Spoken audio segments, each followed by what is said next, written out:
โอเคครับแอนนา Okay, question number 1 is from Melbourne, Australia. What is Sakaya Ditti, and can Ajahn advise on the minimum task to get rid of Sakaya Ditti?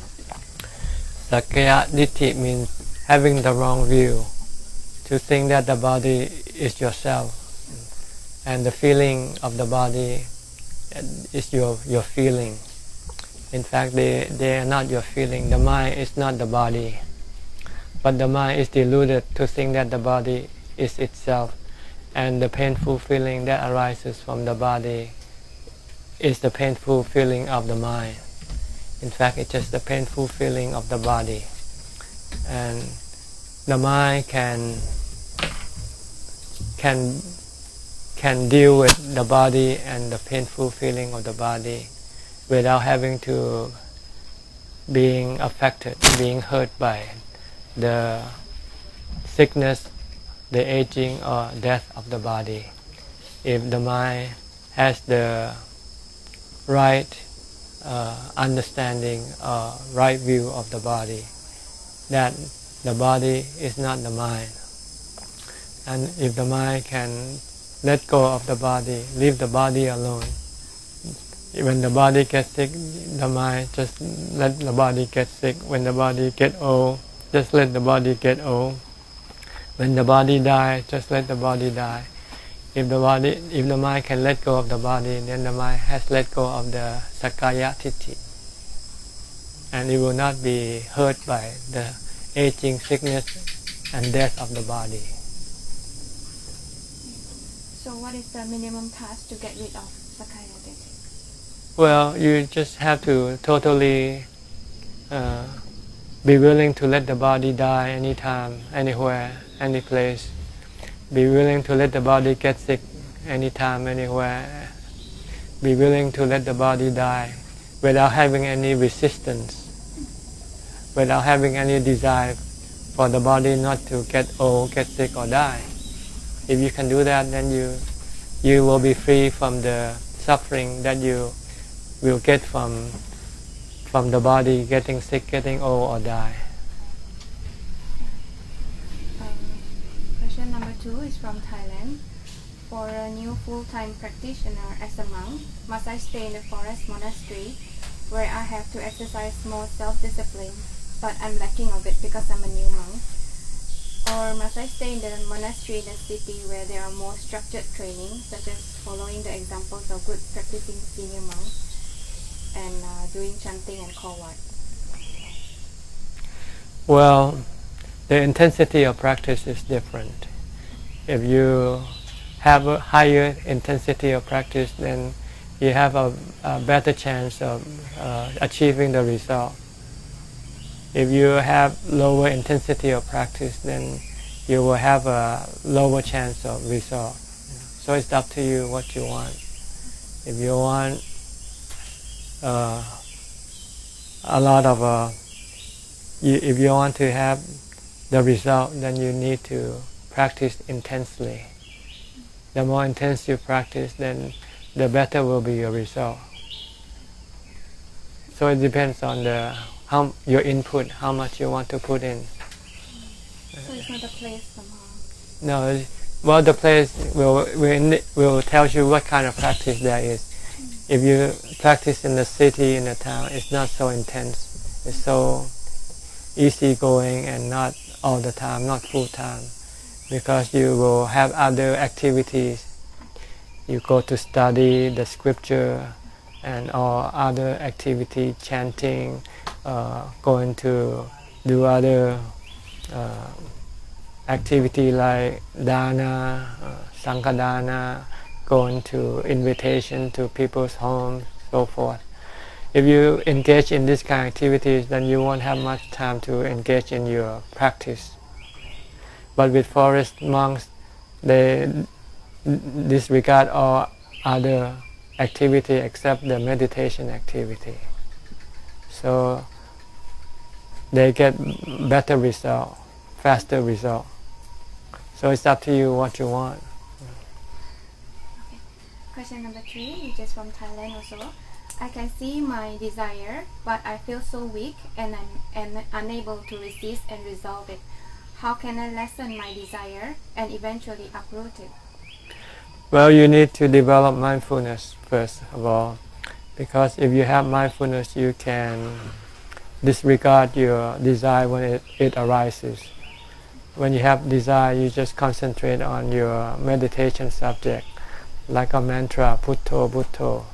If you can keep repeating Bhutto, Bhutto, eventually your desire will disappear temporarily. This is the first step of engaging with your desire. The second step is to eliminate it entirely. Then you have to use vipassana. But you have to have the strength to withstand your desire. To teach your mind that by engaging, by following your desire will bring you to disaster, not to happiness. Will bring you to more suffering. Because whatever you get, you will lose it. When you lose it, you will become sad again. So it's better not to have it in the first place, and resist this desire by remaining firm and not obey the desire. You can use samadhi to help you. You can use mindfulness to help you resist the desire. But you must know that following your desire is a disaster, not good for the mind. It can only hurt the mind. This is vipassana, to see the harm in following your desire. You have to know this, then you will try to resist it. Then you can use samadhi to help you resist it. But if you use samadhi to resist your desire without knowing what's the purpose, then you will not be able to get rid of your desire entirely. So you have to know that your desires are the cause of your suffering, and you must not follow your desire. And if you don't follow your desire, eventually your desire will disappear, and then there will be nothing to cause you to have any suffering. Question number 4 from Madeira, Portugal. The fourth precept says that we should not lie. Does this include not to have incorrect speech, such as abusive speech, divisive speech, or idle chatter? This precept divided into two levels: beginner's level and advanced level. If you're just on the beginning level, just not to speak falsehood. But if you are on advanced level, like if you keep the 8 precepts, then you have to also abstain from speaking the other thing that just mentioned. Abusive and idle chatter. Uh-huh. Question number 5, the same person from Portugal. In breath meditation, there are different points of focusing, i.e. focusing on different parts of the body, like the tip of the nose, the diaphragm, or the throat. Can Ajahn explain about these different focusing points, and how do I choose which point is suitable for me? Well, for each person, they might find each different point more noticeable than the others. So you want to find a point which is very, very profound, very easy for you to watch, because you just want to use the breath to stop you from thinking. So if you concentrate on watching at a particular point and you can feel the breath coming in and out easily, then you use that point and focus your attention on just the breath alone, so to prevent you from thinking about other things. If you keep watching what the breath is doing, then you cannot think about other things. You have to know, I'm breathing in now, I'm breathing out. Yeah. But if you start to think about something, then you'll forget whether you're breathing in or breathing out. So you must always watch your breath. You can choose the point that you find more easily accessible to you. Some people find they can watch the breath at the tip of the nose. Some people find to watch it at the diaphragm. So any point is okay, but just find one point and stay there. Don't move around. Next question. Ajahn said that the stream entry can still disrobe because he has sexual desire. But I heard from another Ajahn that if a Sotapanna is a monk, there's no reason for him to disrobe, and so he will not disrobe for whatever reason. So can a Sotapanna still disrobe? And is there any case or example where the Sotapanna disrobe? Well, a Sotapanna still have sexual desire. See? So it's up to that person whether he's a monk or a lay person.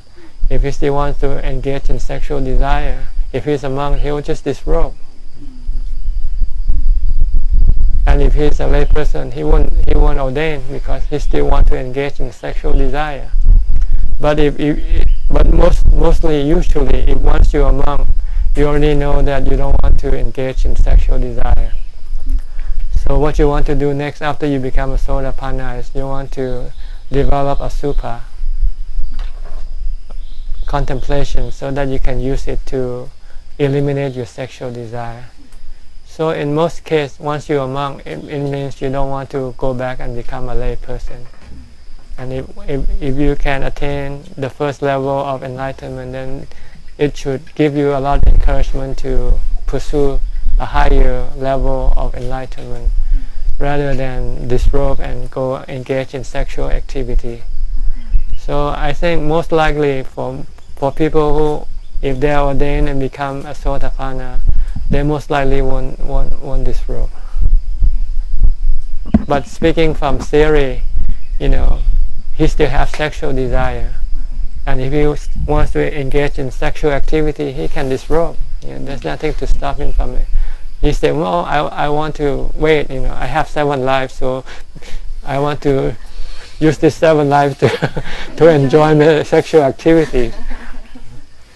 But usually people, once you become enlightened, even as a Sotapanna, you start to see the problem with engaging with your desire, because what you want sometimes might slip away from you. You want a girlfriend or boyfriend, and that girlfriend or boyfriend might die suddenly, or might get mad at you and run away from you. So I think for people who have once seen the anicca, dukkha, anatta of things, I don't think they want to get involved with people or anything. Okay. So most likely they would not disrobe if they are already a monk. But if they are already a family person, maybe they will still have to live with the family, because maybe the family need his or her support. But once he finds that the family can exist without him, he might go and become a monk, so he can develop higher. So it's not fixed whether you are a monk or not a monk. You can disrobe or you don't disrobe. I think it's each individual thing to decide what he or she wants. Next question is from Malaysia. Ajahn, sometimes I see monks giving blessing using water, writing mantra, or giving out amulets. What does this action symbolize? Can our luck be improved, or our bad karma be reduced by the blessing of the monks in such ways? Nothing really. It's just a psychological thing. People still need support, so they need something tangible. Like when you give dana and the monk give you the anumodana. Actually, anumodana is not a blessing. It's just a teaching. It tells you the result you get from giving dana. That's all there is to it. So you don't need to have a monk to chant for you once you have give dana, because the dana itself is already a blessing in itself. You don't need a monk to give you amulet or anything to make you feel that you have acquired, because the act of giving itself is already a blessing in itself. So you don't need a monk to come and bless you for that. So how can we diminish our bad karma? By keeping the precepts, by stopping doing bad karmas. then all your bad karma in the past will eventually expire. I mean, once they have shown the result, then they will disappear. Then you won't have any new bad karma to experience. So next question is from Melbourne, Australia. I have been comparing the differences between practicing as a monk and as a lay person. What should one consider in order to decide whether to ordain or to practice as a lay person? As a lay person, you have to rely on yourself to support yourself. So you have to work. If you don't have money, you have to work. Then you won't have the time to practice as much as a monk would be. With a monk, he doesn't have to work to earn his living. He's been supported by the lay people. So he has a lot of time to do the practice. But he is also restrained by the monastic conduct, not like the lay person, which he's not restrained. He can go anywhere, do anything, anytime he wants, But with monks, he cannot. See. But when you look, you think that it's better to have monastic conduct, a monastic code, because it will then control your activity and direct your activity toward the activity that will give you the result that you want. As a lay person, you have no monastic conduct, so you might not have anything to control your activity.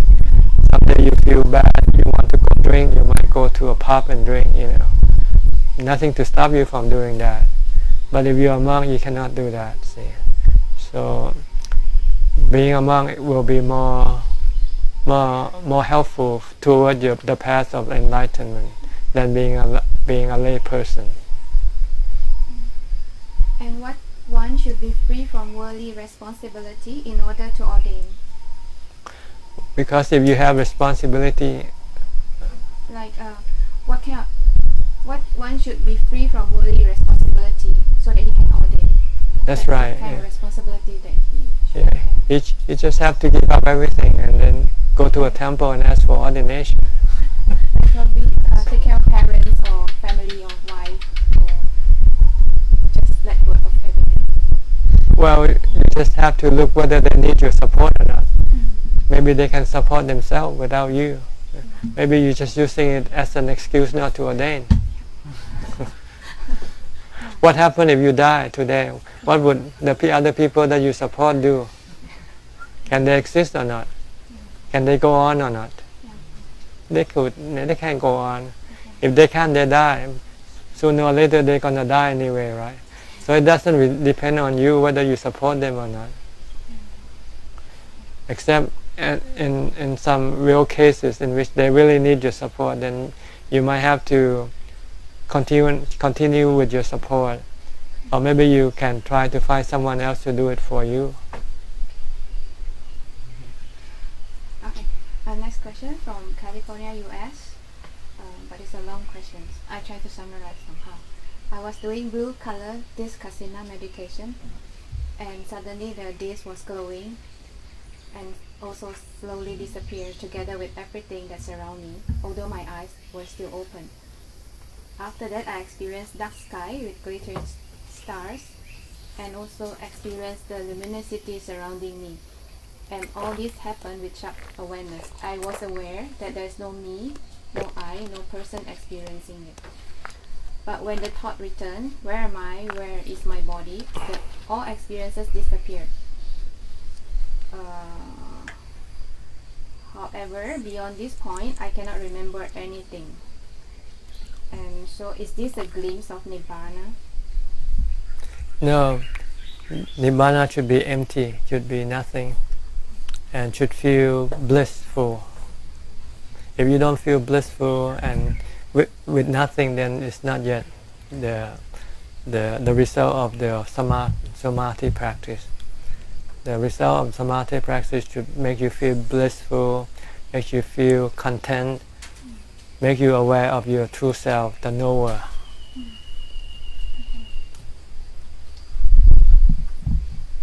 So when this person recollects her experience, she knows that the mind can exist without a body, like in the Arupa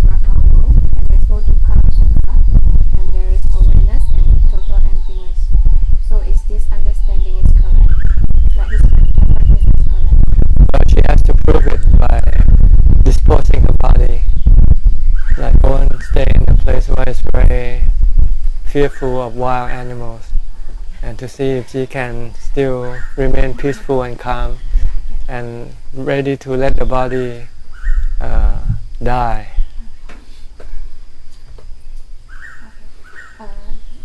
Next, that she also have confidence in the Buddha, Dhamma, and Sangha, and the past and present Savaka Sangha, who helped her to see this Dhamma. However, she knows this citta is avijja citta because after that she reverted back to her normal self when the nirvana, that she said, suppressed. So this proves that the citta is impermanent. Is this correct understanding? No, not the citta is impermanent. It's the event that happens in the citta that is impermanent. The feeling, the things that happen in the citta. The citta never disappears. The citta is always there. So it's always luminous and it always there. Yeah, everything that happens inside the citta changes, but the citta never disappears. Everything else disappears. Next question from North India. I do vipassana 2 hours every day and one time of 10 days Goenka course every year. Is this okay? Yes, as a start, you need to start somewhere. But eventually you want to develop into a full-time practice. Professional practice, not amateur practice. Next question. I'm a Filipino born and raised as Catholic. I live with Thai family, which sometimes I could not understand them. One of them, when she went into deep meditation, said that I have a bad kase, and also said that whenever she meets me, she feels dizzy, and so many people believe what she said. I become very sad. I've been staying with them for 7 years. So what bad kase means, and what should I do? What best? How to spell this? How to spell this? กระแส กระแส ที่ดีอยู่ในตัวสามารถรู้สึกได้เจ้าค่ะ Well, you can suppress your kasa by using mindfulness, by meditating, by using Bhutto. Now, other people think that he has this bad. Well, what other people think, you cannot stop them. You're not gonna prevent them. Just let them think whatever they want to think. Yeah. But you should know yourself. Know that whatever you have doesn't have nothing to do with other people. Okay. So there are more 3 questions. Yeah, keep on. Okay. Just get it all out. Yeah. No problem. From India, what is the difference between knowledge and wisdom? Well, it depends on how you define knowledge and wisdom. It can be the same and it can be different. It's just a matter of how you define it. But according to Buddhism, wisdom is to know the Four Noble Truths. This is wisdom. To see that dukkha is birth, aging, sickness, and death. And the cause of dukkha is samudaya, the three desire, sensual desire, the desire to be, and the desire not to be. And the truth of the cessation of suffering. And the truth of the path that leads to the cessation of suffering. These are the 4, the truth that we consider to be wisdom. Because those who can attain this wisdom will be able to rid themselves of suffering and the rounds of rebirth. Other knowledge cannot lead you to this cessation of suffering and the cessation of the cycle of rebirth. Only the knowledge of the Four Noble Truths can. So we consider this to be the real wisdom, the highest wisdom. Other knowledge, other wisdom will not be able to get rid of your suffering and stop your going round in the cycle, in the round of rebirth. Next questions from Birmingham, UK. Do monks give away surplus food and materials to the needy? Yes, monks don't keep anything more than they need. And the last questions, this person said, Venerable Ananda mentioned that admirable friendship is half of the holy life, and when the Lord Buddha commented that the friendship is actually the whole of the holy life. However, Ajahn teaching is there's no form of friendship, and that ideally you have to be alone and to concentrate what is the context of Ajahn's teaching? Friendship in Buddhist practice doesn't mean to hang out with somebody. Friendship in Buddhist practice means to have a guidance, someone to guide you in your practice. That's the best friendship. Like to have a Buddha as your friend, have your teacher as your friend. But you don't hang around with the Buddha all the time or your friend all the time. You just hang around with them when you need the guidance. See, when you need the guidance, you go to your teacher, to the Buddha. Once you got the guidance, then you have to go and live alone to develop that knowledge that you are given from your teacher. So the friendship in Buddhist practice is not like the friendship in the worldly way. People cannot compare them likewise. They are different. In the world, when you have a friend, it means you hang around with them, you do things with them all the time, you eat and sleep with them. This is not the kind of friendship that we talk about in Buddhism. The kind of fun friendship is Kalyanamit,